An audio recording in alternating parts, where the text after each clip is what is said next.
हिम्मत हिम्मत इंसान के सीने की आग है। उस आग से खुद को मत जलने देना। এবং এই লীলা এবং শিবা এই দুইজন ছিল ছোটবেলা থেকেই বন্ধু এবং বড় হওয়ার সাথে সাথে শিবা লীলাকে ভালোবেসে ফেলে এবং এই লীলা পড়াশোনার জন্য গ্রামের বাইরে গিয়েছিল এবং সে পড়াশোনা শেষ করে যখন গ্রামে ফিরে আসে তার বাবা এই গ্রামে একটা ভালো চাকরির জন্য তাকে এই গ্রামে থেকে যেতে বলে এবং সে পুলিশের ট্রেনিং নিয়ে আসে এবং শিবার সাহায্য চায় তার বাবা যে তুমি ওকে একটু সাহায্য করো। শিবার সাথে যেহেতু এই গ্রামের জমিদার দেবেন্দ্রের সাথে ভালো একটা সম্পর্ক ছিল তাই শিবা দেবেন্দ্রকে বলে লীলাকে এই গ্রামেই ফরেস্ট অফিসারে একটা চাকরি ব্যবস্থা করে দেয় এবং আমরা দেখতে পারি লীলার ফরেস্ট বিভাগে একটা চাকরি হয়ে গেছে।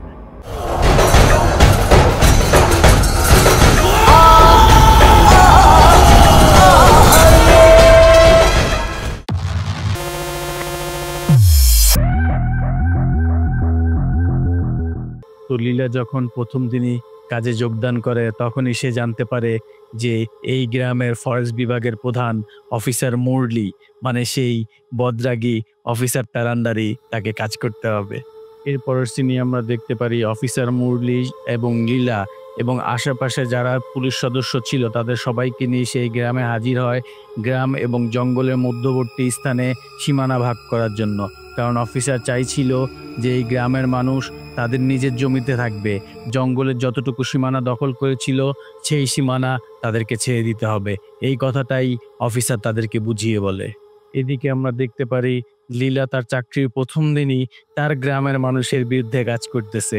এই জিনিসটা ভেবেই লীলা খুব লজ্জায় পড়ে যায় এবং অপরদিকে আমরা দেখতে পারি গ্রামবাসীরা লীলার উপরে অনেক রেগেছিল। গ্রামবাসীরা তারা উঠবে না এই কথা বলে তারা প্রতিবাদ শুরু করে। তারা বলে যে আমরা এতদিন এই জঙ্গলে বসবাস করতেছি, আমরা কি তোমার কথায় উঠে যাব? আমরা এখানে উঠবো না, এখানে আমাদের পূর্বপুরুষরাও ছিল, আমরা এখানেই থাকবো। তো এই যে এই কথাবার্তা যখন অফিসারের সাথে কথা কাটাকাটি হচ্ছিল গ্রামবাসীদের, সেই সময় আমরা দেখতে পারি সেখানে শিবা এসে হাজির হয় এবং মুরলির লোকজনদেরকে মারধর শুরু করে, কিন্তু আজকে মুরলি কোনোভাবেই হাঁটতে রাজি ছিল না। ঠিক তখনই আমরা দেখতে পারি মুরলি শিবাকে গান পয়েন্টে নিয়ে নেয় এবং তার চোখের সামনে তাকে ওই জায়গায় বেঁধে রেখে জঙ্গল এবং গ্রামের সীমানা আলাদা করে দেয়। এই কারণে শিবা অনেক রেগে ছিল এবং তাকে যেখানে বেঁধে রেখেছিল সে সেখানেই বসে থাকে নাওয়া খাওয়া বাদ দিয়ে এবং রাগে রাগে সে ফুলতে থাকে। এর পরের সিনে আমরা দেখতে পারি রাতে যখন লীলা কাজ শেষ করে বাড়ি ফিরে তখন সে শুনতে পায় সারাদিন শিবা কিছুই খায়নি। তখন সে শিবার জন্য খাবার নিয়ে যায় এবং তখন শিবা বলে, তুই এত বড় একটা কাজ করতে পারলি, তুই মাত্র চাকরিতে জয়েন করেছিস আর জয়েন করে গ্রামের মানুষদের সাথে বিশ্বাসঘাতকতা করলি, বেইমানি করলি। এই কথা বলে শিবা ওইখান থেকে উঠে চলে যায়। খাবার তো খাই না, বরঞ্চ লীলাকে আরো বেশি বকাঝকা করে।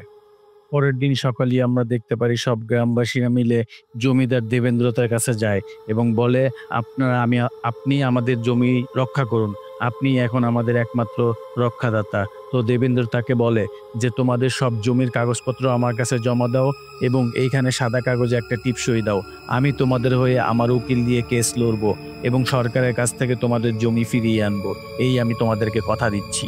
আসলে এটা ছিল দেবেন্দ্রের চাল, কারণ গ্রামবাসীরা কেউই লেখাপড়া জানতো না। তো যে দেবেন্দ্র যাই বলে গ্রামবাসীরা বিশ্বাস করে সেটাই করে দেয় এবং সাদা কাগজে টিপসই দিয়ে দেয়। এবং দেবেন্দ্র এখানে আরেকটা চালাকি করে, সে শিবাকে বলে জঙ্গল থেকে আরো বেশি বেশি কাঠ কাটার জন্য এবং বেশি বেশি জীবজন্তু শিকার করার জন্য। এর ফলে মুরলির উপরে অনেক প্রেশার আসবে, কারণ গভর্নমেন্ট বুঝতে পারবে মুরলি এখানে দায়িত্ব নিয়ে আসার পরে সে কোনো কাজই করতেছে না, জঙ্গল থেকে কাঠ চুরি হচ্ছে এবং পশু পাখিও মারা যাচ্ছে। তো এই ভেবে গভর্নমেন্ট তাকে অন্য কোনো জায়গায় ট্রান্সফার করে দিবে, আর এটা ছিল দেবেন্দ্রের মূল উদ্দেশ্য। তো যেমন কথা তেমন কাজ, শিবা কাজে নেমে পড়ে এবং জঙ্গল থেকে বেশি বেশি কাঠ চুরি করা শুরু করে দেয় এবং পশু পাখিও মারা শুরু করে দেয়। কিন্তু একদিন মুরলি এই কথা জানতে পারে এবং ওদেরকে হাতে নাতে ধরার জন্য সে ওই রাতের বেলায় জঙ্গলে পৌঁছে যায় যখন শিবারা ওইখানে বড় একটা গাছ কাটতেছিল। গাছ কাটা অর্ধেক হয়ে গেলে তখনই তারা দেখতে পায় যে এখানে মুরলির গাড়ি আসতেছে।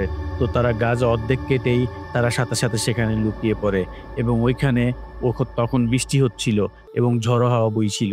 কিন্তু তখন আমরা দেখতে পারি গাছটা অর্ধেক কাটার ফলে গাছটা আস্তে আস্তে মুরলির গাড়ির উপরে গিয়ে পড়ে যায় এবং মুরলি খুব গুরুতর আহত হয়। এদিকে আমরা দেখতে পারি ফরেস্ট অফিসারের উপরে হামলা করার দায়ে শিবা এবং তার বন্ধুদের পুলিশরা খুঁজতেছে এবং শিবা এবং তার বন্ধুরা সবাই মিলে জঙ্গলের ভিতরে একটা গোপন জায়গায় আত্মগোপন করে থাকে। কিন্তু কতদিন আর আত্মগোপন করে থাকবে? তারা একদিন গভীর রাতের বেলায় তারা তাদের পরিবারের সাথে দেখা করতে যায় এবং সেখানে খাবার খায় এবং পুলিশ এই খবর পেয়ে তাদের সবাইকে গ্রেফতার করে ফেলে এবং জেলের মধ্যে বন্দি করে রাখে। এভাবে অনেক দিন কেটে যায়। তবে শিবার পরিবার মাঝে মাঝে তার সাথে দেখা করতে জেলের মধ্যে আসতো। অপরদিকে আমরা দেখতে পারি শিবার জ্যাঠাতো ভাই গুরুয়া সে জঙ্গল পথে একা একা আসতেছিল। যেই গুরুয়া হচ্ছে এখন বর্তমানে সে ভূতকোলায় পুজো করে এবং তাকে সবাই মানে, তাকে সবাই দাইবা ভাবে, কারণ সে তার শিবার বাবার পরেই এখন সে সেই দায়িত্ব পালন করে। তো গুরুয়া যখন জঙ্গল পথে একা একা আসতেছিল তখন হঠাৎ করে জমিদার দেবেন্দ্রর সাথে তার দেখা হয়ে যায় এবং দেবেন্দ্র তাকে বলে গাড়িতে উঠে বসো এবং গুরুয়া যখন গাড়িতে উঠে বসে দেবেন্দ্র তখন একটা ফাঁকা জায়গায় নিয়ে যায়, মানে বিশাল এক মাঠ, বলে এটা তার পুরনো জমি এবং এই জমি থেকে কিছুটা জমি গুরুয়াকে দিতে চায় এবং তখনই গুরুয়া একটু অবাক হয়ে যায়। অবাক হওয়ার কারণ হলো দেবেন্দ্র হচ্ছে এই গ্রামের জমিদার এবং সে উচ্চ বংশীয়, সে গরিবদের মোটেও চোখে দেখতে পারতো না, কিন্তু গুরুয়াকে সে পাশে বসিয়ে গাড়ি করে নিয়ে এসেছে এখানে। তো গুরুয়া হঠাৎ করে দেবেন্দ্রকে জিজ্ঞেস করে যে স্যার, আমার সাথে কি আপনার কোনো কাজ আছে বা আমার কাছে আপনি কিছু চান? তখন দেবেন্দ্র বলে হ্যাঁ, তোমার সাথে আমার একটা কাজ আছে, তোমাকে আমার একটা কাজ করে দিতে হবে। তোমার উপরে যখন এবার পাঞ্জরুলি ভর করবে তখন তুমি একটা কাজ করবে, তুমি সবাইকে বলবে যে তোমাদেরকে আমরা যে জমি দিয়েছি সেই জমি যেন আমাকে সবাই ফিরিয়ে দেয়। এবং তখনই গুরুয়া বলে যে পাঞ্জরুলি তো এই কথা কখনোই বলবে না। তখন দেবেন্দ্র বলে যে পাঞ্জরুলি তো তোমার উপরে কিছুক্ষণের জন্য ভর করবে, তারপর তো তোমার শরীর তোমারই থাকবে। তোমার শরীর যখন তোমার থাকবে তখন তুমি গ্রামের মানুষদের বলবে যেন আমার জমি আমাকে ফিরিয়ে দেয়। এই কথা শুনে গুরুয়ার সাথে সাথে বলে আমি গ্রামের মানুষের সাথে কখনো বেইমানি করতে পারবো না এবং পাঞ্জরুলি কখনো এই কথা বলবে না। এই কথা শুনে দেবেন্দ্র অনেক ক্ষেপে যায় এবং তার হাতে থাকা ছুরিটি সাথে সাথে গুরুয়ার পেটের মধ্যে ঢুকিয়ে দেয় এবং সাথে সাথে গুরুয়া সেখানেই মারা যায়। এখানেই আমরা দেবেন্দ্রের আসল চেহারা দেখতে পারি। সে আসলে শুরু থেকেই গ্রামবাসীরা দেখতে পারতো না, কারণ হচ্ছে তাদের জমি গ্রামবাসীরা নিয়ে গিয়েছিল। এই কারণেই দেবেন্দ্র সবসময় গ্রামবাসীদের সাথে ভালো ব্যবহার করত, যেন ভবিষ্যতে সে তার জমি সে ফিরে পায়। গুরুয়াকে মারার পরে তার লাশটা গাড়ি করে নিয়ে তার গ্রামের একটা ফাঁকা জায়গায় সেই লাশটাকে ফেলে দিয়ে আসে। অপরদিকে আমরা দেখতে পারি সেই রাতে শিবা যখন জেলখানায় ঘুমোচ্ছিল তখন সে একটা ভয়ঙ্কর স্বপ্ন দেখতে পায়। সে দেখতে পায় পাঞ্জরুলি তার কাছে আসছে এবং সে জোরে জোরে চিৎকার করে কাটতেছে, কারণ পাঞ্জরুলি জানে যে তার ভক্ত যে কিনা ছিল গুরুয়ার উপর যে ভর করত সেই গুরুয়াকে কেউ মেরে ফেলেছে। এই কথা পাঞ্জরুলি জোরে জোরে চিৎকার করে কাঁদতেছে এবং বলতেছে, আর সাথে সাথে শিবা এই কথাটা শুনতে পায়। অন্যদিকে আমরা দেখতে পারি গুরুয়া মারা যাওয়ার কারণে পুরা গ্রামবাসী তাদের মধ্যে একটা শোকের ছায়া নেমে এসেছিল এবং তারা খুব আর্তনাদ করতেছিল। ঠিক তখনই আমরা দেখতে পারি দেবেন্দ্র সেখানে এসে উপস্থিত হয় এবং সবাইকে সান্ত্বনা দেওয়ার চেষ্টা করে এবং সে বলে ও অনেক ভালো ছিল, ওর উপরে দাইবা মানে পাঞ্জরুলি ভর করত, সে খুব সাধারণ মানুষ ছিল, তাকে কে খুন করলো এবং এই লাশটা যেহেতু এখানেই পাওয়া গেছে তার মানে ওকে গ্রামের কেউই খুন করেছে, এটাই গ্রামবাসী মনে করে। এখন দেবেন্দ্র এখানে এই সুযোগটাই কাজে লাগায়, গ্রামবাসীকে বলে নিশ্চয়ই ফরেস্ট অফিসার মুরলি খুন করেছে, কারণ ও গুরুয়াকে দেখতে পারতো না এবং শিবাকেও দেখতে পারতো না। পরের সিনে আমরা দেখতে পারি গুরুয়ার মরার খবর শিবা পেয়ে যায় এবং শিবা সেখানে কান্নায় ভেঙে পড়ে, মানে এতটাই আর্তনাদ করে যেটা আসলে বলার বাহিরে। আমরা আরেকটা জিনিস দেখতে পারি যে দুরন্ত দেবেন্দর সে কি করে, সে শিবাকে জেল থেকে ছাড়িয়ে নিয়ে আসে এবং অফিসার মুরলির বিষয়ে তাকে উস্কানো শুরু করে যে গুরুয়াকে খুন করেছে অফিসার মুরলি, তুমিও অফিসার মুরলিকে মেরে ফেলো। এই ভেবে তাকে অনেক মদ খাওয়ায় এবং তাকে কানের মধ্যে কুপরামর্শ দিতে থাকে, কারণ সে আসলেই খারাপ। তো শিবা অনেক বেশি মদ খাওয়ার কারণে সে মাতাল হয়ে যায় এবং সে রেগে মেগে মুরলিকে খুন করার উদ্দেশ্যে সে বেরিয়ে যায়।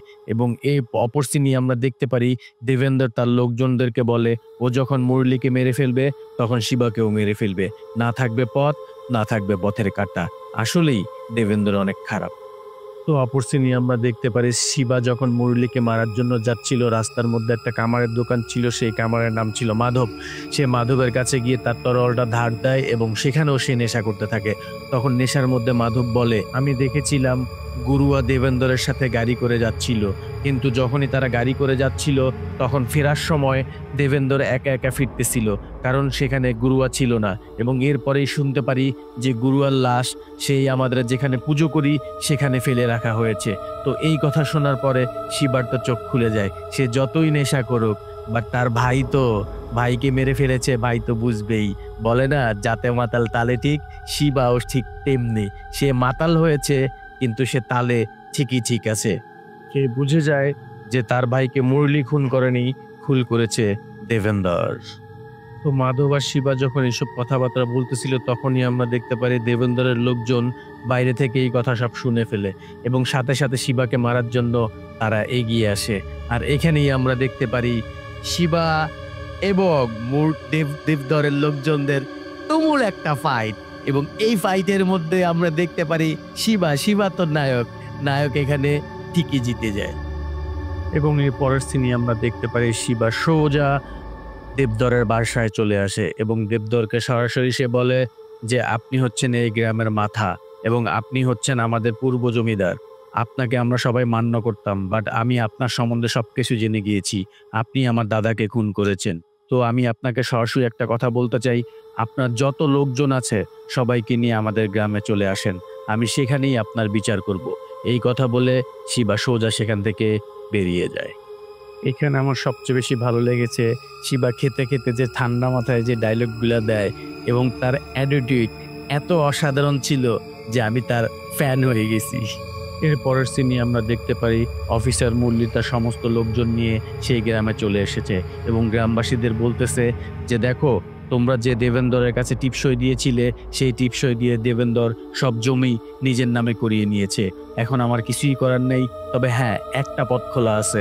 তোমরা যদি সমস্ত জমি গভর্নমেন্টকে দিয়ে দাও এবং এই ফরেস্টের নামে হয়ে যায়, যখন এই জমি ফরেস্টের নামে হয়ে যাবে তখন এটা গভর্নমেন্টের আন্ডারে চলে আসবে এবং আমি তখন গভর্নমেন্টের কাছে সুপারিশ করব যে এই জঙ্গলে তোমাদের থাকার ব্যবস্থা করে দেয় এবং তোমাদের জন্য আলাদাভাবে কিছু জমি দেয়। এই কথা বলার সময় তখনই আমরা দেখতে পারি শিবা এসে সেখানে উপস্থিত হয় এবং শিবা বলে যে দেবেন্দর শুধুমাত্র আমাদের জমি কেড়ে নেয়নি, ও আমার দাদাকেও খুন করেছে। ও আসলে একটা খুনি, কিন্তু আমি মুরলি সাহেবকে অনেক ভুল বুঝেছি। উনি আসলেই শুরু থেকে এই গ্রামটাকে এবং এই জঙ্গলটাকে বাঁচানোর চেষ্টা করেছে। এই বলে শিবা মুরলি সাহেবের কাছে ক্ষমা প্রার্থনা করে এবং বলে আমার যদি কিছু হয়ে যায় তাহলে অবশ্যই আপনি এই গ্রামবাসীর খেয়াল রাখবেন। এরপরেই আমরা দেখতে পারি মুরলি সবকিছু ভুলে গিয়ে শিবা এবং মুরলি দুজনের মধ্যে বন্ধুত্ব করে নেয় এবং তাদের মধ্যে একটা বন্ধুত্বপূর্ণ সম্পর্ক হয়। এরপরের সিনে আমরা দেখতে পারি দেবেন্দর তার সমস্ত লোকজন এসে গ্রামে এসে হাজির হয় এবং গ্রামবাসীর উপরে হামলা শুরু করে দেয় এবং গ্রামবাসীদের এক এক করে মারতেছিল এবং গ্রামের যত ঘর ছিল সব জ্বালিয়ে পুড়িয়ে আঙ্গার করে দেয় এবং সে দূর থেকে বসে থেকে একটা বন্দুক দিয়ে একজন একজন করে যেভাবে পাখি শিকার করে সেভাবে একজন একজন করে গ্রামবাসীকে দেবেন্দর মারতেছিল। তখনই আমরা দেখতে পারি শিবা একটা তরোয়াল হাতে নিয়ে দৌড় দিয়ে দেবেন্দরকে মারতে চলে আসে, কিন্তু দেবেন্দরের একটা বডিগার্ড ছিল যে ছিল তাল গাছের মতো লম্বা এবং সে অনেক শক্তিশালী। সে শিবাকে গলা ধরে উপরে উঠে ফেলে এবং সেখানে সে গলা চিপে তাকে হত্যা করে পাশে ফেলে দেয় এবং তার এই হত্যাকাণ্ড দেখে মানে শিবা মরে যাওয়া দেখে গ্রামবাসীরা খুব ভয় পায় এবং তারা কান্নায় ভেঙে পড়ে। তখনই আমরা দেখতে পারি দেবেন্দর বলে যে তোমাদের মাসিহা শিবা তো মরে গেছে, এখন তোমরা কি করবে? তোমাদের কাছে দুইটা পথ খোলা আছে, একটা হচ্ছে হয় তোমরা এখানে জান দিয়ে দাও আর নয়তো আমার জমি ছেড়ে দাও। কারণ তোমরা জমি ছেড়ে যদি চলে যাও তাহলে আমি তোমাদের বাঁচতে দিব, আর যদি তোমরা জমিতেই থাকতে চাও তাহলে আমি তোমাদের মেরে ফেলবো এখানেই। তো এই কথা বলার সাথে সাথেই আমরা দেখতে পারি এক চমক। পাঞ্জরেলি দেবতা এসে শিবার মৃতদেহের উপরে ভর করে এবং শিবা অনেক শক্তিশালী হয়ে যায়। বিশ্বাস করো, এই সিনটা এতটাই অসাধারণ এবং এতটাই বাস্তবমুখী যে তোমরা না দেখলে কখনোই বিশ্বাস করবে না। অভিনেতা এইভাবে যেভাবে অভিনয় করেছে মানে বলার বাহিরে অসাম। মানে এই দৃশ্যটা এই মুভির সবচাইতে বেস্ট দৃশ্য। এবং পাঞ্জরলি যখন শিবার উপরে ভর করে তখন শিবা অনেক শক্তিশালী হয়ে যায় এবং এক এক করে জমিদারের সমস্ত লোককে মেরে ফেলে। এবং সে মানে কি বলবো, আসলে তোমরা দেখো, দেখলেই বুঝতে পারবা। আমি তোমাদের বেশি দেখাতে পারবো না, আংশিক দেখাচ্ছি। অভিনয়গুলা এতই নিখুঁত হয়েছে যে মনে হচ্ছে পুরো আমি বাস্তবে দেখতে পাচ্ছি, একদম বাস্তবমুখী চেহারা। মানে অসাম অসাম অসাম। দেবেন্দরের সব লোককে মেরে ফেলার পরে একটা তরোয়াল নিয়ে দেবেন্দরের কাছে আসে এবং ঘুরিয়ে একটা কোপ দেয়, এক কোপে দেবেন্দরের কল্লা নামিয়ে ফেলে এবং এখানেই দেবেন্দরের কাহিনী শেষ। এর পরের দিনই আমরা দেখতে পাই পরের বছরে ভূতাকোলা সেই পুজো আবার শুরু হয়েছে এবং এখানে শিবার উপরে পাঞ্জরলি ভর করেছে। তার মানে এই অনুষ্ঠানে এখন দায়বা হচ্ছে শিবা এবং শিবা এখানে অত্যন্ত সুন্দর একটা ডান্স করে এবং আমরা দেখতে পারি এখানে অফিসার মুরলিও এই অনুষ্ঠানে যোগদান করেছে। তো শিবা যেহেতু এখন দায়বা, তো সে এখানে রীতি নিয়ম অনুযায়ী সে এখন ডান্স করে এবং তার অসাধারণ আমরা একটা ডান্স দেখতে পারি। হ্যাঁ, তো আমার কাছে খুবই ভালো লাগতেছে বন্ধুরা। গ্রামের মানুষরা সবাই সন্তুষ্ট প্রকাশ করে এবং শিবা মানে দাইবা তখন সেই অনুষ্ঠানে উপস্থিত থাকা মুরলি মানে ফরেস্ট অফিসারকে ডাকে সবার সামনে এবং গ্রামের মানুষদের হাত দিয়ে ফরেস্ট অফিসারের হাতে হাত রেখে সে আশীর্বাদ করে দেয় এবং এই আশীর্বাদের মধ্য দিয়েই আমাদের এই মুভিটা শেষ হয়ে যায়। একটি লাইক করে এই মুভিটি দেখার সবাইকে সুযোগ করে দিও আর সাবস্ক্রাইব করে আমাদের সঙ্গেই থেকো। দেখা হবে পরবর্তীতে নতুন কোনো মুভি নিয়ে, নতুন কোনো ভিডিও নিয়ে। ততক্ষণ পর্যন্ত ভালো থাকো, টাটা, বাই বাই।